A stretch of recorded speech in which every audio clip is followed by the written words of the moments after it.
कहा ये जाता है कि सुशांत सिंह राजपूत से 6 फिल्में 7 फिल्में छीनी गई। मैं मानती हूँ उनसे छीनी गई, लेकिन उसके बावजूद भी उनके पास काम की कमी नहीं थी, उनके पास पैसे की कमी नहीं थी। तो ये जो उनको मारा गया है, मुझे नहीं पता किस तरीके से मारा गया है, लेकिन उनको जिस तरीके से रास्ते से हटाया गया उसको सीधे तौर से आत्महत्या का नाम दे देना। एक 6 फुट 2 इंच का आदमी जिसका वज़न 80 किलो है, वो एक नाइट गाउन से लटक के सीलिंग में मर जाता है। बेड की हाइट एटलीस्ट 2 से 2.5 फीट होती है, उसके ऊपर वो खड़े होते, सीलिंग छत अलग होती, फिर उसके बाद सीलिंग लगाई जाती है, उसके नीचे फिर सीलिंग फ़ैन होता है, उसमें लटक के सुशांत सिंह राजपूत मर गए और पंखा भी नहीं टूटा और सीलिंग भी नहीं टूटी और बेड की शीट और गद्दा कुछ नहीं हुआ। बेड पूरा रूम उसी तरीके से लगा हुआ था और मरने से पहले उन्होंने अपने ही विकिपीडिया को पढ़ा, अपने ही 10-12 आर्टिकल्स पढ़े। कभी ऐसा नहीं होता कि अपने बारे में आप इंटरनेट पे पढ़ें। तो आप छोटी छोटी चीज़ें जो हैं उनको समझने की ज़रूरत है, और जो देरी लगाई जा रही है सीबीआई इंक्वायरी में, सिर्फ और सिर्फ वो इस माहौल को दबाने के लिए कि लोगों के जो सेंटिमेंट्स हैं वो दब जाएं, ये माहौल शांत हो जाए, उसके बाद इसको दबा दिया जाए। इस मामले को सुशांत सिंह राजपूत ने अपने आप जान दी है। अगर डर नहीं है तो फिर आप पीछे क्यों हट रहे हैं? सबको पता है कि अंदर क्या चल रहा है। बॉलीवुड फिल्म इंडस्ट्री जो है, इंडियन फिल्म इंडस्ट्री है, वहाँ पर हर काला काम होता है। हमें जो 70 mm पर्दा होता है वो बहुत ग्लिटरी और स्टारी लगता है, उसके पीछे की सच्चाई जो है बहुत ही काली और भयानक है। वहाँ पर बॉलीवुड के साथ सीधे अंडरवर्ल्ड से जुड़े हैं, वहाँ पर फ्लैश ट्रेडिंग होती है, वहाँ पर ड्रग्स स्मगलिंग होती है। कौन सा ऐसा बुरा काम है जो वहाँ नहीं होता है? और वो फिल्म स्टार बहुत सोफेस्टिकेटेड, बहुत समाज को लेके बहुत जागरूक और बहुत उत्साहित दिखते हैं कि वो बहुत अच्छे हैं, जबकि सच्चाई अलग है।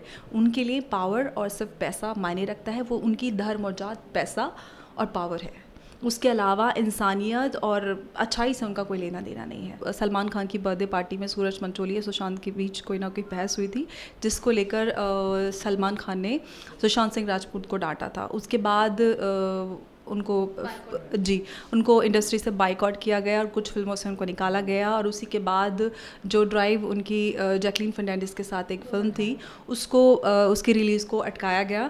तो कई ऐसे मामले हैं जो उसके बाद आए हैं और उनको मूवीज़ से बाइकआउट किया गया, बहुत सारे प्रोजेक्ट छीने गए। सीबीआई इंक्वायरी की बात करें तो सीबीआई इंक्वायरी में पहले जो मुंबई पुलिस ने सुशांत सिंह राजपूत के केस में काम करना शुरू किया था, वो अच्छे तरीके से काम करते हुए थे। लेकिन जो महाराष्ट्र में सरकार है, एनसीबी है या उनकी जाले, तो उनके सीधे कनेक्शन अंडरवर्ल्ड से हैं। तो वो उन पे दबाव के चलते वो जिन लोगों से पूछताछ करनी चाहिए उन लोगों से पूछताछ नहीं कर रहे हैं। देखिए, ये ट्रेलर जो इस समय रिलीज़ किया गया है वो इसीलिए किया गया है कि जनता का और फैंस का जो प्यार सुशांत को लेकर इस वक्त एक जो माहौल बना हुआ है, उस माहौल का फ़ायदा उठाने के लिए अभी कॉन्ट्रैक्ट को ब्रीच करके वो इंसान जो इस दुनिया में नहीं रहा, मैं मर जाऊँ और उसके आपके और मेरे बीच कोई कॉन्ट्रैक्ट होता है, उसको तोड़कर आप कुछ भी कर सकते हैं, क्योंकि मैं इस दुनिया में नहीं रहूँगी। आज सुशांत जब इस दुनिया में नहीं रहे, उनकी गैर मौजूदगी का फ़ायदा उठाकर उनके साथ जो कॉन्ट्रैक्ट किया गया था फिल्म का, उसमें साफ लिखा गया था कि इसको थिएटर पे रिलीज़ किया जाएगा। आज जब नहीं है, उसके बाद वो OTT प्लेटफॉर्म पे रिलीज़ कर रहे हैं, तो इसका मतलब यही है कि वो इस मौके का फ़ायदा उठा रहे हैं। और इस मौके का फ़ायदा सिर्फ और सिर्फ वो ही नहीं, बाकी इंडस्ट्री में बहुत सारे ऐसे लोग हैं जो उठा रहे हैं। कोई उनकी पिछली सॉन्ग का कोई एल्बम है उसको रिलीज़ कर रहा है, कोई ये अनाउंस कर दे रहा है एकदम से कि मैं सुशांत को लेकर उनके ऊपर एक बायोपिक करना चाहता हूँ। तो आप किसी की फैमिली के कंसेंट के बिना, किसी से पूछे बिना आप कैसे अनाउंस कर देते हैं? इसका साफ मतलब ये है कि जो माहौल और जो एक इमोशंस लोगों में बने हुए हैं, उसका फ़ायदा उठा करके कोई फाइनेंसर मिल जाए इस मूवी के लिए, तो हर कोई अपनी रोटी सेकने में लगा हुआ। आप ये ना समझें कि ये एक बॉलीवुड में कुछ बदलने वाला है। ये माहौल है, जो माहौल बना हुआ है उसका फ़ायदा उठाने के लिए सब लोग लगे हुए हैं और इस माहौल का फ़ायदा उठा रहे हैं। मैम, संजय लीला भंसाली को भी समन किया था महाराष्ट्र की पुलिस ने, उनसे पूछताछ हुई और उसके बाद जिस तरीके से संजय लीला भंसाली ने हर चीज़ को डिनाई कर दिया, उन्होंने कहा कि सुशांत सिंह राजपूत से मैंने कोई फिल्म छीनी नहीं है। तो उस पर क्या कहना चाहोगे? देखिए, आप 90 के दशक से और आप 2020 तक देखें, जितनी भी बॉलीवुड में रहस्यमयी मौत हुई हैं, चाहे वो दिव्या भारती की बात करें, आप श्रीदेवी की बात करें, परवीन बॉबी की बात करें, जिया खान, या फिर अब हम सुशांत सिंह राजपूत की बात करें, हाँ, हर केस में एक चीज़ कॉमन है जिसमें सब कोई लिव इन में है या फिर उनका कोई ना कोई पार्टनर रहा है। कोई भी सिंगल ऐसा नहीं कि वो अकेले मर गया और उसका कोई पास्ट में कोई रिलेशनशिप नहीं था और उसको एकदम षड्यंत्र, एकदम प्लान तरीके से उसको एंड में आत्महत्या बताकर उसको क्लीन चिट दे दी जाती है। जिया खान जो बहुत लंबा सुसाइड नोट लिख के मरी है और एक एक चीज़ का डिस्क्रिप्शन उन्होंने दिया कि उनके साथ क्या क्या हुआ। एक लड़की जिसके गर्भ से बच्चे को निकाला गया ज़बरदस्ती, उसके बाद सूरज पंचोली को क्लीन चिट मिल जाती है। आप देखिए, जो बॉलीवुड में सिर्फ ये कहा जा रहा है कि ये नेपोटिज्म के चलते सब कुछ हो रहा है, सुशांत सिंह ने नेपोटिज्म से हार का जान दे दी। सुशांत सिंह राजपूत जो एक इंटेलेक्चुअल, हाईली इंटेलिजेंट लड़का था, जिसका लाइफ को लेके एक अलग ही गोल थे, प्लानिंग्स थी। आप उनकी इंस्टाग्राम पे पोस्ट देखें, उनकी लाइफ को लेके प्लानिंग देखें, उनके इंटरव्यूज़ देखें। उनसे किसी ने एक इंटरव्यू में पूछा था कि आपको अगर काम मिलना बंद हो गया तो आप क्या करेंगे, तो उन्होंने साफ कहा था कि मैं कैमरा उठाऊँगा और अपने आप सोलो हीरो बन के मैं खुद अपने लिए फिल्म बना लूँगा। तो जिस इंसान में इतनी क्रिएटिविटी है, इतनी मेंटली इतना स्ट्रॉन्ग है, वो आसानी से हार नहीं मान सकता। आप इसको पूरे घटनाक्रम को आपको समझना पड़ेगा। जब से रिया चक्रवर्ती उनकी ज़िंदगी में आई, एक इंडस्ट्री के अंदर माहौल बनाया गया कि सुशांत सिंह राजपूत मेंटली स्टेबल नहीं है, वो डिस्टर्ब हैं, वो इमोशनली बहुत ज़्यादा डाउन है। तो ये एक माहौल बनाया गया, इंडस्ट्री में सबको पता था, ये अफवाह चल रही थी कि सुशांत सिंह राजपूत मेंटली स्टेबल नहीं है, वो स्ट्रेस्ड आउट हैं।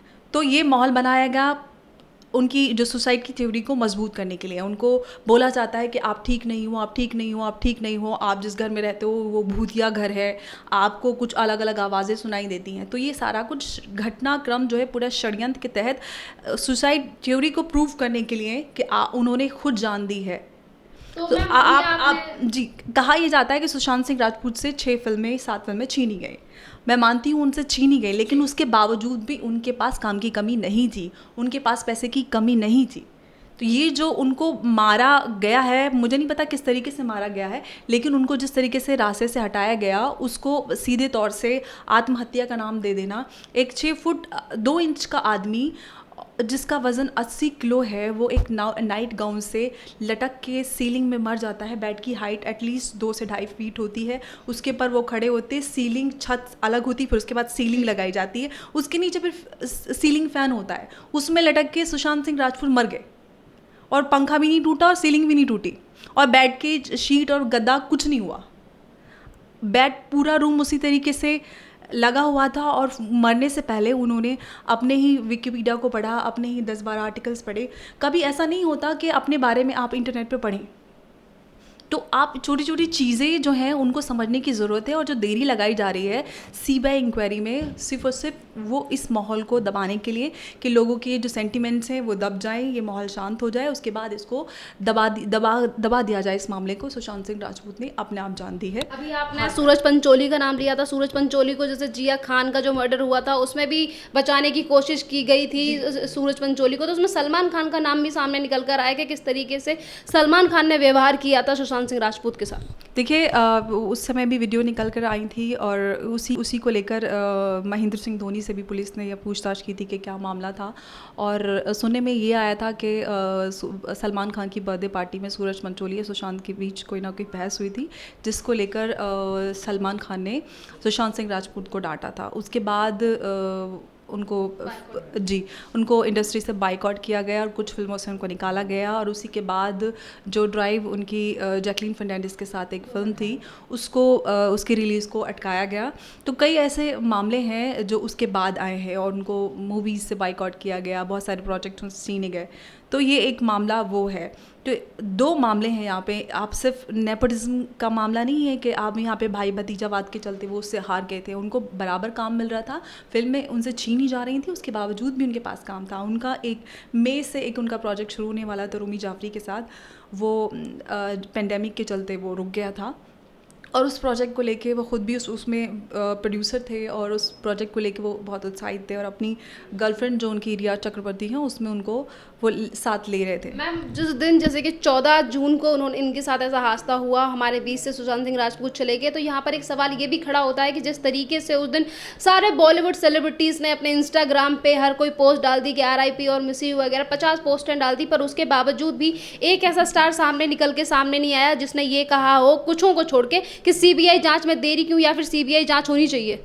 अगर डर नहीं है तो फिर आप पीछे क्यों हट रहे हैं? सबको पता है कि अंदर क्या चल रहा है। बॉलीवुड फिल्म इंडस्ट्री जो है, इंडियन फिल्म इंडस्ट्री है, वहाँ पर हर काला काम होता है। हमें जो 70 mm पर्दा होता है वो बहुत ग्लिटरी और स्टारी लगता है, उसके पीछे की सच्चाई जो है बहुत ही काली और भयानक है। वहाँ पर बॉलीवुड के साथ सीधे अंडरवर्ल्ड से जुड़े हैं, वहाँ पर फ्लैश ट्रेडिंग होती है, वहाँ पर ड्रग्स स्मगलिंग होती है। कौन सा ऐसा बुरा काम है जो वहाँ नहीं होता है? और वो फिल्म स्टार बहुत सोफिस्टिकेटेड, बहुत समाज को लेके बहुत जागरूक और बहुत उत्साहित दिखते हैं कि वो बहुत अच्छे हैं, जबकि सच्चाई अलग है। उनके लिए पावर और सिर्फ पैसा मायने रखता है। वो उनकी धर्म और जात पैसा और पावर है, उसके अलावा इंसानियत और अच्छाई से उनका कोई लेना देना नहीं है। आज आपकी फ़िल्म रिलीज़ होती है और आपकी फ़िल्म हिट हो जाती है तो इस फ्राइडे आपको पूछा जाएगा, आपको पार्टी में बुलाया जाएगा। अगले फ्राइडे आपकी फ़िल्म नहीं चलती है या अगली फ़िल्म नहीं चलती है तो आपको लोग भूल जाएंगे। मैम यहाँ पे मेरा आपसे एक और क्वेश्चन है कि जिस तरीके से सुशांत सिंह राजपूत को न्याय दिलाने के लिए हर जगह पे आंदोलन किए जा रहे हैं, बिहार हो अन्य सिटीज़ हो, हर जगह पे आंदोलन चलाए जा रहे हैं कि सुशांत सिंह राजपूत को न्याय दिलाना है, और इस बीच नेपोटिज्म को, जो नेपोटिज्म बॉलीवुड में चलता है, उसे भी हराना है। तो इसी को लेकर महेश भट्ट, उनको भी काफ़ी ज़्यादा जनता ट्रोल कर रही है, उनके फैन कभी काफ़ी सारी खरी खोटी उन्हें सुना रहे हैं। तो इस पर आप क्या कहना चाहोगे? जब अब महेश भट्ट की मूवी आ रही है सड़क 2, एक क्या संदेश देना चाहोगे देश की जनता और सुशांत सिंह राजपूत के फैंस के लिए? देखिए, हम जब नेपोटिज्म की बात करते हैं तो हम करण जौहर या फिर महेश भट्ट जैसे फिल्म मेकर्स को ये कह देते हैं कि वो सिर्फ स्टार किड्स को लॉन्च करते हैं, लेकिन इसकी शुरुआत हम लोगों से होती है। हम वो स्टार किड्स जो 2 साल के, आप तैमूर की बात करें, उसके फ़ैन पेजेस चल रहे हैं, उसको बड़ा होकर बड़े पर्दे पर देखने के लिए तैयार लोग आज से बैठे हैं। आप सलमान खान के भतीजों को स्क्रीन पे देखने के लिए लोग उत्साहित हैं। शाहरुख खान की बेटी, शाहरुख खान के बेटे, सैफ अली खान का बेटा, बॉबी देओल का बेटा, ये शुरुआत हमसे होती है। हम सीधा पूरा इल्ज़ाम करण जौहर या महेश भट्ट पे नहीं रख सकते। आप खुद चूज़ करें कि आपको एक कंटेंट ड्रिवन, एक टैलेंटेड एक्टर की मूवी को देखना है, ना कि किसी के बेटे को या भतीजे को देखना है। तो इसकी शुरुआत हमें करनी पड़ेगी कि हमें सही कंटेंट को चुनना है और सही लोगों को हमें फॉलो करना है। आप अननेसेसरली किसी को भी स्टार बना देते हैं। स्टार कोई जो ऑलरेडी प्रिविलेज्ड हैं उन्हीं को सपोर्ट करते हैं, जबकि हमें सपोर्ट सही लोगों को, जो लोग डिज़र्व करते हैं, उनको करना चाहिए। तो पहले तो हमें खुद को करेक्ट करना है, दूसरे पे इल्ज़ाम लगाने से पहले। वो अब एक इंसान की पहले फिल्म इंडस्ट्री में आने से पहले इतनी बड़ी फ़ैन फॉलोइंग, एक फॉलोअर्स बेस बन जाता है तो उनके लिए बहुत आसानी होती है और उनको मुंह मांगी रकम भी मिल जाती है उन स्टार किड्स को। तो ये शुरुआत हमारे यहाँ से होती है, हमें उसको बदलना पड़ेगा कि हम उनके पीछे जो पीछे हम घूमने शुरू कर जाते हैं बचपन से, वो हमें बंद करना पड़ेगा। We have to treat them as normal as we are. और दूसरी बात, अगर हम CBI इंक्वायरी की बात करें तो CBI इंक्वायरी में पहले जो मुंबई पुलिस ने सुशांत सिंह राजपूत के केस में काम करना शुरू किया था, वो अच्छे तरीके से काम करते हुए थे। लेकिन जो महाराष्ट्र में सरकार है, NCB है या उनकी जाले, तो उनके सीधे कनेक्शन अंडरवर्ल्ड से हैं। तो वो उन पे दबाव के चलते वो जिन लोगों से पूछताछ करनी चाहिए उन लोगों से पूछताछ नहीं कर रहे हैं और सिर्फ इसको जांच को भटका के और इसको खींचने की कोशिश कर रहे हैं ताकि जो सबूत हैं उनको मिटाया जा सके। और लोगों में लगातार ये अब माहौल बन रहा है कि जहाँ तक कि स्टार्टिंग से ही सुशांत सिंह राजपूत के फ़ैन और हम सब ने मांग की है कि इसमें CBI इंक्वायरी होनी चाहिए। वो तो फॉर्चुनेटली ये रहा कि सुशांत की जो बेड की एक तस्वीर थी, वो बेड पे लेटे हुए थे, वो तस्वीर वायरल हुई और उसी को देखकर सब लोगों ने अंदाज़ा लगा लिया कि उनका मर्डर हुआ है, उन्होंने सुसाइड नहीं की है। तो आज महेश भट्ट ये ना समझें कि वो परवीन बॉबी को के साथ रिलेशनशिप रख के अपनी एक पहचान बना लें, उनको इस्तेमाल करके वो एक फ़िल्म मेकर बन जाएं, पैसा कमा लें और उन्हीं के जाने के बाद उन्हीं पे फिल्म बनाकर फिर दोबारा से और पैसे कमा लें। तो वो अब नहीं चलेगा। जब सोशल मीडिया नहीं था, आज सोशल मीडिया है और लोग इतनी आसानी से नहीं जाने देंगे और इतना भूलेंगे नहीं। हम सब मांग करते हैं कि सुशांत सिंह राजपूत के केस में CBI इंक्वायरी होनी चाहिए और जो उनके मर्डर के पीछे लोग हैं उनका पता लगाया जाए। हम इस बात का कहना चाहोगे कि एक लास्ट क्वेश्चन है मेरा आपसे कि सुशांत को जस्टिस और न्याय दिलाने में BJP के भी कई नेता सामने आ रहे हैं कि सुशांत सिंह राजपूत को लेकर न्याय मिलना चाहिए उन्हें। बिल्कुल, मुझे लगता है बीजेपी ही नहीं बल्कि और नेताओं को भी आगे आना चाहिए जो बॉलीवुड में इतना बड़ा ये गोरख धंधा चल रहा है, एक जो माफिया पूरा काम कर रहा है, सिर्फ नेपोटिज्म नहीं बल्कि माफिया होता है जो फिल्मों को रिलीज़ होने से, उनको स्क्रीन मिलने से रोकता है। बड़े स्टार की मूवी जिसमें चाहे कोई कंटेंट हो ना हो, चाहे वो फिल्म अच्छी ना हो, लेकिन उनको चलाने के लिए जो अच्छी फिल्में होती हैं उनको स्क्रीन से उतार लिया जाता है। ये सारा पूरा एक माफिया की तरह काम करता है। हमें उस माफिया को ख़त्म करना पड़ेगा और लोगों को आवाज़ उठानी पड़ेगी इस सब को रोकने के लिए, नेपोटिज्म हो या फिर चाहे ये माफिया हो।